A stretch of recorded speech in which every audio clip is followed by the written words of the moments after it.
మహాగణపతిం మనసా స్మరామి మహాగణపతిం మనసా స్మరామి. Dear creations family అందరికీ నా హృదయపూర్వక ధన్యవాదాలు. సో అలాగే ఈ వారం 30వ తారీఖు నుంచి సెప్టెంబర్ 5వ తారీఖు వరకు కూడా ద్వాదశ రాశుల వారికి సంబంధించి రాశి ఫలాలు ఏ విధంగా ఉండబోతున్నాయని చూద్దాం. ఈ వారం మేజర్ ట్రాన్సిటల్ చేంజ్ విషయానికి వస్తే శుక్రుని యొక్క స్థాన మార్పు మనం గమనించవచ్చు. కన్యారాశి అయిన నీచ రాశిలోంచి శుక్రుడు తులారాశిలోకి మారుతూ ఉన్నారు.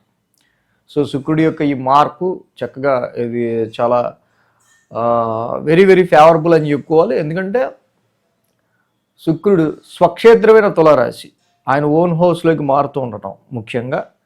సో ఏదైతే శని కుజుల యొక్క వీక్షణ శుక్రుడి మీద ఉండి చాలా ప్రెషర్ ఫీల్ అయ్యాడు యాక్చువల్గా శుక్రుడు. శుక్రుడి యొక్క స్వక్షేత్ర సంచారం ఇప్పుడు కొంత మనకు రిలీఫ్నిచ్చే ఆస్కారాలు ఉన్నాయి.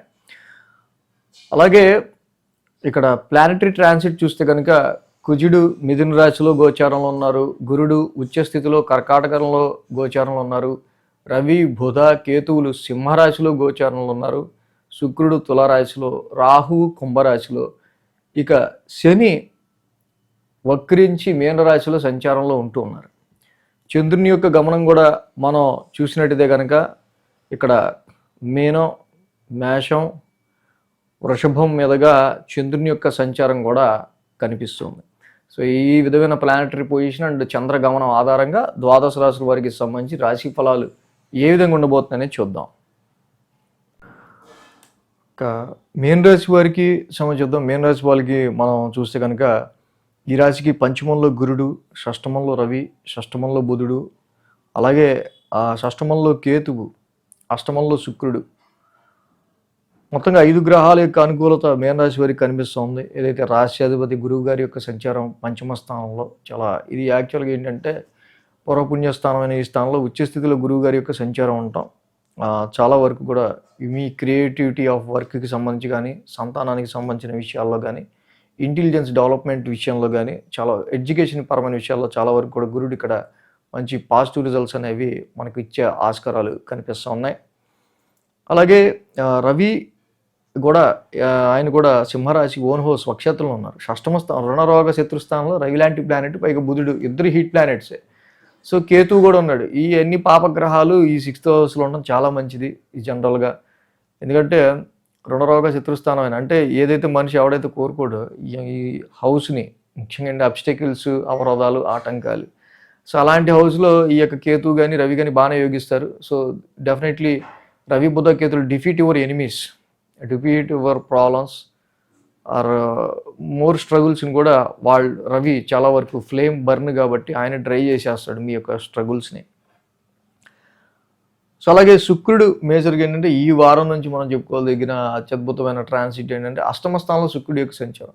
మనం ఏ ప్లానెట్ని కూడా అంత కన్సిడర్ చేయం 8th హౌస్లో పాజిటివ్గా. బట్ శుక్రుడు లాంటి ప్లానెట్ వెరీ గుడ్ రిజల్ట్స్ ఇస్తాడు. చక్కగా శుక్రుడు ఇక్కడ అష్టమ స్థానంలో దాంపత్య జీవితానికి సంబంధించి కావచ్చు, and liquid flow of financial flow of మనీకి సంబంధించిన విషయాల్లో కావచ్చు, జాయింట్ అకౌంట్స్, ఇన్హెరిటెన్స్, వీటన్నిటి విషయాల్లో చాలా మంచి పాజిటివ్ రిజల్ట్స్ శుక్రుడు ఇస్తారు. ఇక్కడ 1, 2, 3 స్థానాల మీదుగా చంద్రుని యొక్క సంచారం ఉంది వారం.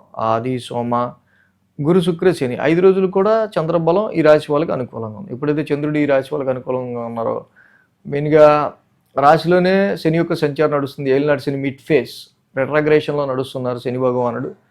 సో చాలా వరకు this is the very testing period. So ఇది ఎప్పుడైతే రాశిలోనే చంద్రుని యొక్క సంచారం నడుస్తుందో ఆరోగ్యపరమైన విషయాలకి సంబంధించి కావచ్చు, హెల్త్ కాన్షియస్నెస్కి సంబంధించిన విషయాల్లో కావచ్చు, అండ్ మీ కాన్ఫిడెన్స్ లెవెల్స్కి సంబంధించి కావచ్చు, శని రాశిలో ఉండడం యాక్చువల్గా అంటే రాశి అంటేనే మన ఆలోచనల్ని, మన కాన్ఫిడెన్స్ని వెరీ రిస్ట్రిక్ట్ చేస్తాడు శని యాక్చువల్గా. అలాగే రెట్రాగ్రేషన్లో ఉండటం వల్ల కొంత అనుకున్న పనులు ఎక్కువ డిలే అవ్వటం లాంటివి విషయాల మీద కానీ, ఈ యొక్క రెట్రాగ్రేషన్ అనేది ఏలినాటి శనిలో ముఖ్యంగా Saturn direct aspect 7th house మీద చూడడం వల్ల అటు కాంట్రాక్ట్స్ ఆర్ బిజినెస్, ఇంకా క్లోజ్ రిలేషన్స్, మ్యారిటల్ లైఫ్, వీటన్నిటి మీద కూడా హార్ష్ ఆస్పెక్ట్ ఉంటుంది శనిది. ఇవన్నీ కూడా రిస్ట్రిక్ట్ చేస్తాడు. వీటన్నిటిలో కూడా టెస్టింగ్ పీరియడ్లా క్రియేట్ చేస్తాడు శని. సో కాబట్టి ఆది సోమవారాల్లో ఈ రకమైన సిచ్యువేషన్స్ కనిపిస్తున్నాయి. మంగళ బుధవారాల్లో ద్వితీయ స్థానంలో చంద్రుని యొక్క సంచారం. సో ద్వితీయంలో చంద్రుని యొక్క సంచారం, బట్ కుజుడు కూడా ఇక్కడ అర్ధాష్టమ స్థానంలో ఉన్నారు. అర్ధాష్టమంలో కుజుడి యొక్క ట్రాన్సిట్ అనేది నడుస్తూ ఉంది. సో కాబట్టి ఇక్కడ మంగళ బుధవారాల్లో Mars is the actually fighter planet. So డొమెస్టికల్గా కొంచెం ఇరిటేషన్, ఫ్రస్ట్రేషన్, డొమెస్టికల్ విషయాల్లో ఈ కుజుడి యొక్క ట్రాన్సిట్ ఏదైతే 4th హౌస్లో ఉందో, Mars is the fighter planet. యాక్చువల్గా ఏంటంటే మంచి డైరెక్షనల్ స్ట్రెంత్లో ఉండాలి. ఇంట్లో కూర్చుంటే ఎలా ఉంటుంది? సో ఏదేంటంటే ఇంటి విషయాలు కానీ, ఇంటి చుట్టుపక్కల విషయాలు కానీ, ప్రాపర్టీకి సంబంధించిన విషయాల్లో కానీ, ఇంకా ఇతరితర వాహనాలు వీటికి సంబంధించిన విషయాల్లో ఈ రకమైన కొంచెం ఫ్రస్ట్రేషన్ అనేది కుజుడు అర్ధాష్టమంలో ఉండటం వల్ల ఉంటుంది. గురు శుక్ర శనివారాల్లో మనం చూస్తే తృతీయ స్థానంలో చంద్రుని యొక్క సంచారం. తృతీయ స్థానంలో చంద్రుని యొక్క సంచారం ఏదైతే మనకుందో, తృతీయంలో చంద్రుడు యోగిస్తాడు, పరాక్రమ స్థానంలో అద్భుతంగా యోగిస్తాడు. అలాగే ఆ తృతీయాధిపతి శుక్రుడు కూడా డైరెక్ట్ చక్కగా ఆయన ఓన్ హౌస్లో అష్టమ స్థానంలో ఉన్నాడు.